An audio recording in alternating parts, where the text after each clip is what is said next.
मैं आ रही हूँ रेणु मैम की तरफ, जिनकी मुस्कुराहट मुझको फोन पे बात करते हुए भी सुनाई दी है। रेणु मैम, बहुत बहुत स्वागत है आपका। आरवी हॉस्पिटल में 14 इयर्स से she is been working as a gynaecologist, लेकिन सिर्फ गायनी में ही इनको महारत हासिल नहीं है। बहुत सारे ऐसे शेड्स हैं इनकी लाइफ के, इनके करियर के। गायनेकोलॉजिस्ट हैं ये, और बहुत क्रॉनिक केसेस को डील करने में she is an expert. Haryana government hospital में 8 इयर्स इन्होंने सर्व किया है। बहुत सारी इमरजेंसीज या कॉम्प्लिकेटेड केसेस को ये हैंडल करती रही हैं। लेकिन आज जिस वजह से ये हमारे साथ कनेक्टेड हैं, आपको लगा होगा कि गायनेकोलॉजिस्ट आज हमको कैसे मदद करेगी, बट मैं बता, रेणु मैम की खूबी और है वो ये कि ये साइकोलॉजी में शी हैज डन मास्टर्स, साथ ही साथ एक योगा ट्रेनर भी हैं। इनका एक ड्रीम है जो बहुत जल्दी पूरा होने वाला है, एक आरवी हेल्थ केयर गुड़गांव में खोलने का। ये 250 बेडेड सुपर स्पेशलिटी हॉस्पिटल होगा, जिसमें बहुत सारी ऐसी चीजें होंगी जो आपकी जिंदगी को आसान करेंगी। इसके साथ ही साथ ये फाउंडर चेयरपर्सन है आरवी चैरिटेबल ट्रस्ट की। 7 सालों से सोसाइटी के लिए काम कर रही हैं, कुछ ऐसी एक्टिविटीज में इन्वॉल्व हैं जो लोगों के लिए हेल्पफुल हैं। और मेंटल हेल्थ इश्यूज की बात करूं या बहुत ऐसी चीजें जो आपकी पर्सनालिटी से जुड़ी हुई हैं, उसके वीडियोस भी मैम के आते रहते हैं। मैम लेक्चर्स भी देती रहती हैं, मोटिवेशनल वीडियोस आप इनके देख सकते हैं। सोशल प्लेटफॉर्म पे बहुत ज़्यादा ये एक्टिव हैं, और इसलिए आज ये हमारे साथ हैं। और इसके साथ कैसे आप स्ट्रेस को फेस करना सीखें, क्या क्या चीज़ें हो सकती हैं, किन किन चेंजेस के साथ हम अपने आप को कैसे पॉजिटिव बना सकते हैं, प्लीज़ बताएं। जी, सबसे पहले तो मैं यही बोलूंगी कि अगर हमें किसी चीज को फेस करना है, अगर हमें किसी चीज को प्रिवेंट करना है, तो हमें सबसे पहले उस चीज को आइडेंटिफाई करना सीखना पड़ेगा। जी हमें being a parent, being teachers, being guardians और फ्रेंड्स व्हाटएवर, हमें ये आइडेंटिफाई करना पड़ेगा कि हमारे जो बच्चे हैं उनमें कब किस वक्त किस तरह से healthy way of dealing stress से वो स्लाइड कर जाते हैं डिप्रेशन के अंदर या स्ट्रेस के अंदर। तो उसके लिए हमारा एक कनेक्ट होना बहुत ज्यादा जरूरी है अपने बच्चों के साथ। जब तक हम डेली बेसिस पे उनसे बात नहीं करेंगे, डेली बेसिस पे एक नॉर्मल किसी भी तरह की कोई हम उनके साथ कन्वर्सेशन नहीं रखेंगे, एक ओपन प्लेटफॉर्म नहीं रखेंगे जहां पे वो अपनी कोई भी बात को बता सकें, तो हमें पता ही नहीं चलेगा कि कब बच्चा धीरे धीरे चुपचाप स्लाइड कर जाता है डिप्रेशन के अंदर। हमें बचपन से ही बच्चे को सिखाना चाहिए कि उसके अंदर आदत डालनी चाहिए। मे बी हम लोग एग्जाम्पल्स दे सकते हैं अलग अलग प्रॉब्लम्स का, और हम उसको ये बता सकते हैं कि they can see the problem as an opportunity. जब भी कोई प्रॉब्लम आती है तो हम उसको डील करने के लिए हम उसको एज एन अपॉर्चुनिटी यूज करके और एक नई चीज उसके लिए हम वो कर सकते हैं। जैसे अब आप ये देखिए कि स्कूल कॉलेजेस बंद हो गए हैं, तो ऑनलाइन ये शुरू हो गई हैं, कोचिंग क्लासेस शुरू हो गई हैं, and there are some very good online webinars that are being conducted. So कोई भी प्रॉब्लम जो आती है वो अपने साथ 2-4 सॉल्यूशंस लेके आती है। We just have to think a little, थोड़ा सा इनोवेटिव हमें सोचने की जरूरत है। दूसरा, हम जो जो देखने चलेंगे ना वही हमें मिलेगा। मैं इस चीज में बहुत स्ट्रांगली बिलीव करती हूँ। अगर हम ये सोच के चले, अपने दिमाग में ये डाल के चलें कि हमें खुश रहना है, तो दुनिया की कोई ताकत आपको दुखी नहीं कर सकती, कोई स्ट्रेस नहीं दे सकता। So we always have to look for happiness. कुछ भी चीज होती है उसको किसी भी तरह से try to mould it into a positive way and try to see it positive. किसी भी तरह से आप ये देखिए कि एरो को आप शूट करते हैं तो उसको विदड्रॉ करना पड़ता है पीछे, और फिर उसके बाद you are getting launch. So whatever way suits you, आप उसको एक पॉजिटिव तरह से उसको सोचने की कोशिश कीजिए। पेरेंट्स के लिए मैं ये बोलूंगी और टीचर्स के लिए बोलूंगी कि they can conduct some professional seminars by well-read people like you, or maybe Saras can give some social media literature के बारे में knowledge. So उससे हम अपने बच्चों को ये बता सकते हैं कि आजकल किस तरह की बुलिंग चल रही है, आजकल किस तरह से कॉर्नरिंग की जाती है सोशल मीडिया पे, और उसको किस तरह से डील किया जाए। सो प्रॉपर एग्जाम्पल्स के साथ जब हम बताएंगे तो बच्चों को समझ में आने में बहुत आसानी होगी। एक बचपन से हम उनके अंदर कोई भी चीज को एक्सप्रेस करने का हम वो हैबिट डालें, but the expression should be in a polite and काम वे। उससे बच्चे के मन के अंदर शुरू से ही एक्यूट से एक्यूट इमोशंस को जब डिस्प्ले करने की आदत आएगी विद अ पेशेंस, तो वो मुझे लगता है कि बहुत बड़ी चीज होगी कि उसको पता है कि जब गुस्सा भी होना है तो आपको आराम से लेकिन फर्मली वो बात को आपको प्लेस करना है। Then there are so many other things like you can inculcate meditation habit, hobbies आप दे दीजिए, आप अपने बच्चों को सिखाइए स्कूल के अंदर हर 6 महीने में अलग अलग गेम्स, सिंगिंग, पेंटिंग, जैसे दीक्षा ने बोला था कि sketching and painting can be very stress busting. तो ये जब हॉबीज हम अपने बच्चों को देते हैं तो वो बच्चों they can resort to these hobbies when they are in stress. So एक जो अनचैनलाइज्ड जो एनर्जी होती है वो उनकी एक पॉजिटिव वे में चली जाएगी, तो एक अच्छी तरह से वो कर पाएंगे।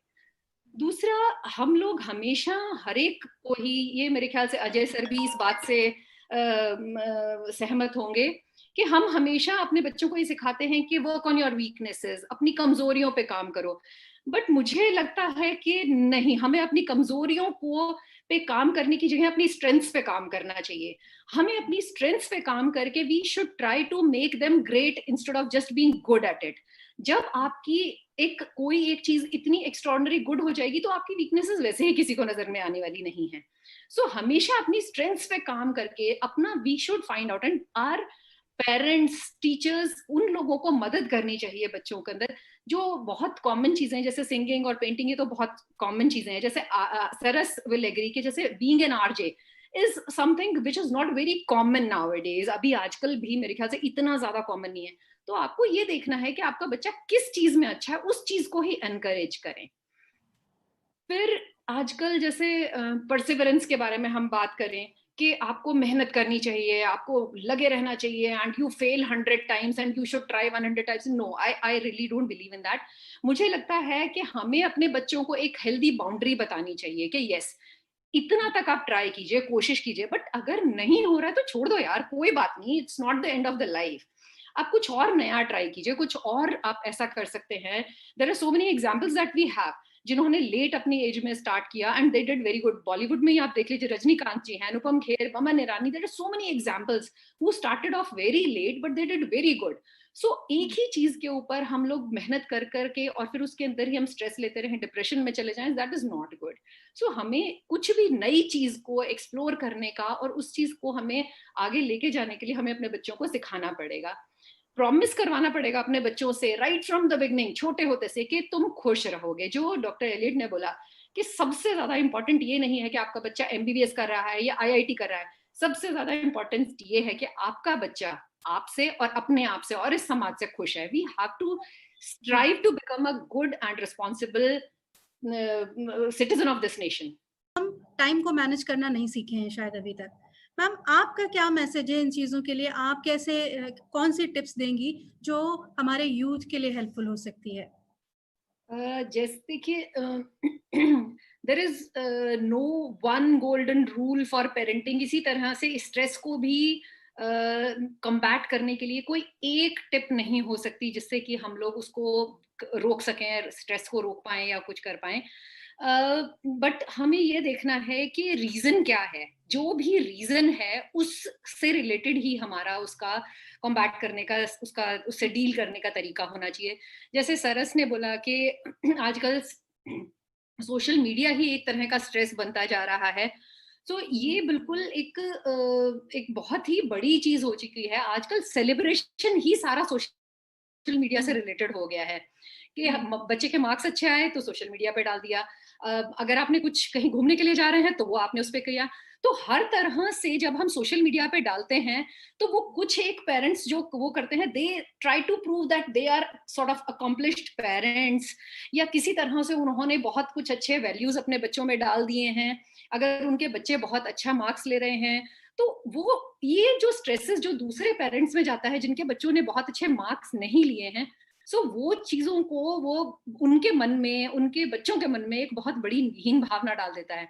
सो हमें इस रैट रेस से निकल के और हमें ये करना चाहिए कि celebration should be your own, अपना एक पर्सनल स्पेस में होना चाहिए। हमें हर चीज, एक खाना भी खा रहे हैं तो उसकी भी पिक्चर लेके हमें सोशल मीडिया पे डालना है। तो मतलब इस चीज से हमें जी, इस तरह से जब भी मुझे लगता है कि अगर जो एल्डर्स हैं सोसाइटी के, अगर वो इस कॉम्पिटिशन से बाहर निकल जाएंगे ना, तब बात बनेगी।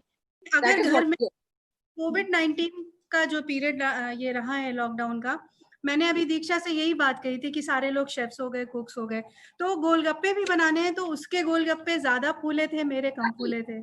ये बिल्कुल दिस इज रियली, मतलब this is scary I think. जी, वेरी राइट। और ये जो टाइम था, इसके टाइम के अंदर हम लोग, आप ये देखिए कि सबके पास बहुत टाइम है, इतना टाइम आपके पास कभी भी एज अ फैमिली नहीं हो सकता। ये टाइम को आप इतनी अच्छी तरह से यूटिलाइज कर सकते थे अपने फैमिली वैल्यूज, अपनी फैमिली के अंदर रिलेशनशिप्स, अपने जो क्लोज फ्रेंड्स हैं उनके साथ अपने रिलेशनशिप को डेवलप करने के अंदर, बजाय कि हम लोग सारा टाइम सोशल मीडिया।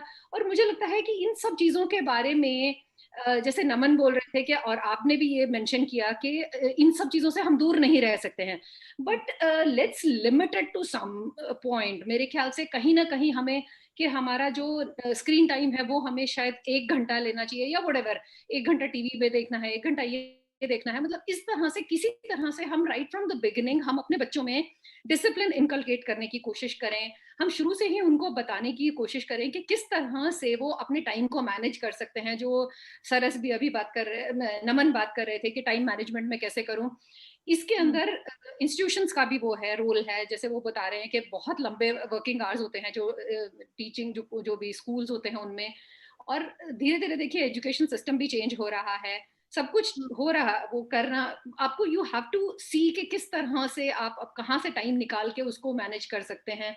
कंपैरिजन से हमें बचपन से ही अपने बच्चों को ये बताना चाहिए कि हमें किसी भी चीज के अंदर कंपैरिजन नहीं करना है, और वो कैसे होगा वो हम नहीं करेंगे, कंपेयर तभी नहीं करेंगे। If we don't compare our kids with the other kids, then only kids are not going to compare कि हाँ मैंने नाइकी के शूज डाले हैं, उसमें लोकल ब्रांड के शूज डाले हैं। तो ये सब चीजों को हमें राइट फ्रॉम द बिगिनिंग ही हमें उसको एट द बड स्टेज ही हमें उसको निकाल जी। देना चाहिए। आज के स्पेशली जो फ्रेंडशिप डे है उसको साथ लेके चलना चाहूंगी, अपने लास्ट जो मैसेज है उसको। मुझे लगता है कि अगर हम किसी भी रिलेशनशिप में, if we are a good friend, अगर हम अच्छे दोस्त बन सकते हैं।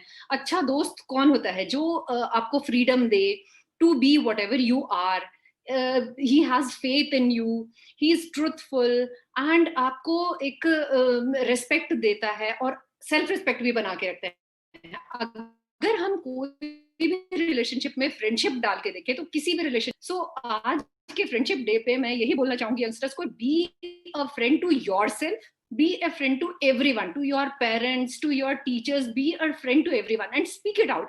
अपने अंदर कुछ भी मत रखो, जो भी है politely, calmly, place your point firmly। हर एक रिलेशनशिप के अंदर जितना आप जान डालेंगे वो उतना ही ज्यादा अच्छी तरह से फ्लार करेगा। और एक प्रॉमिस अपने आप से कर लीजिए कि that you have to be happy. खुश रहने की एक आदत हम अगर बना लें तो स्ट्रेस हमारे आसपास भी नहीं भटक सकता है। आज स्पेशली फ्रेंडशिप डे वाले दिन मैं सब लोगों को सिर्फ फ्रेंडशिप डे वाले दिन फन फिल्ड और हैप्पी होने के लिए विश नहीं करना चाहूंगी। मैं चाहूंगी सारी जिंदगी, सारी उम्र आप हंसते रहें, खिलखिलाते रहें और फ्रेंड्स से भरपूर रहें। क्या आई एम बात है। Wishing you all also a very happy friendship day. I am so happy Renu ma'am. मैं मेरी कल रात में हमसे बात हुई और मुझे आज ऐसे बात करने का मौका मिला। It is really a great experience for me. आपकी जो बातें हैं, इनफैक्ट हमारे सारे पैनलिस्ट